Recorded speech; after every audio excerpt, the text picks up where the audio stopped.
नमस्कार दोस्तों। हिमालय की गोद में बसा लद्दाख जो शांति और सुंदरता का प्रतीक है, लेकिन आज यहाँ की हवा में तनाव है। सोनम वांगचुक, जो एक इंजीनियर, शिक्षाविद और अब एक आंदोलनकारी, उनकी भूख हड़ताल ने देश को झकझोर दिया है। क्या है यह लद्दाख विवाद? आइए इस वीडियो में जानते हैं इसकी पूरी कहानी। 2019 में जम्मू कश्मीर को दो हिस्सों में बांटा गया, जम्मू कश्मीर और लद्दाख। लद्दाख को केंद्र शासित प्रदेश बनाया गया। लोगों ने खुशी मनाई क्योंकि केंद्र सरकार ने वादा किया था कि उसे पूर्ण राज्य का दर्जा दिया जाएगा। लद्दाख को छठी अनुसूची में शामिल किया जाएगा। छठी अनुसूची के तहत संख्या, नौकरियों और जमीन पर स्थानीय अधिकार मिलता है, लेकिन वादे पूरे नहीं हुए। विकास के नाम पर औद्योगिक प्रोजेक्ट्स और खनन में चारागाहों को नुकसान पहुंचाया। चीन के अतिक्रमण और बेरोजगारी ने गुस्सा बढ़ाया।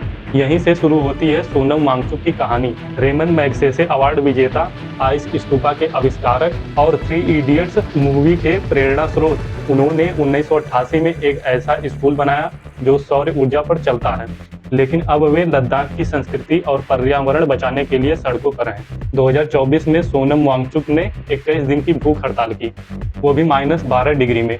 उनकी मांगे थी छठी अनुसूची, जो जनजातीय क्षेत्रों को विशेष अधिकार देती है और पूर्ण राज्यत्व का दर्जा प्रदान करती है। 350 लोग उनके साथ भूखे रहे। अक्टूबर में दिल्ली के लिए 800 किमी पैदल मार्च शुरू हुआ, लेकिन अनुमति नहीं मिली। 2025 में फिर जलवायु उपवास किया। सोनम वांगचुक ने चेतावनी दी, उपेक्षा से स्थिति विस्फोटक हो सकती है। सोशल मीडिया पर #SaveLadakh ट्रेंड करने लगा। युवा सड़कों पर उतरे, लेकिन सरकार ने कहा हम बात कर रहे हैं। लेह एपेक्स बॉडी और कारगिल डेमोक्रेटिक अलायंस के साथ बैठकें हुई, पर नतीजा कुछ नहीं निकला। 9 सितंबर 2025 को सोनम वांगचुक ने फिर भूख हड़ताल शुरू की, लेकिन 24 सितंबर को लेह में आंदोलन हिंसक हो गया। गुस्साए युवाओं ने बीजेपी कार्यालय और सीआरपीएफ वाहन जलाए। पुलिस ने लाठीचार्ज की, आंसू गैस के गोले दागे और गोलीबारी की। उसका परिणाम 4 लोगों की मौत और 80 लोग घायल हुए और कर्फ्यू लगा और इंटरनेट बंद कर दिया गया। सोनम ने हड़ताल खत्म की, लेकिन सरकार ने उन्हें जिम्मेदार ठहराया। गृह मंत्रालय ने कहा उनके भड़काऊ भाषण ने हिंसा को बढ़ावा दिया। 25 सितंबर सोनम वांगचुक के एनजीओ का FCRA लाइसेंस रद्द कर दिया गया। उन पर आरोप लगाया गया कि विदेशी फंड का दुरुपयोग कर रहे थे। सीबीआई ने जांच शुरू की। 26 सितंबर को सोनम वांगचुक को राष्ट्रीय सुरक्षा अधिनियम के तहत जोधपुर जेल भेजा गया।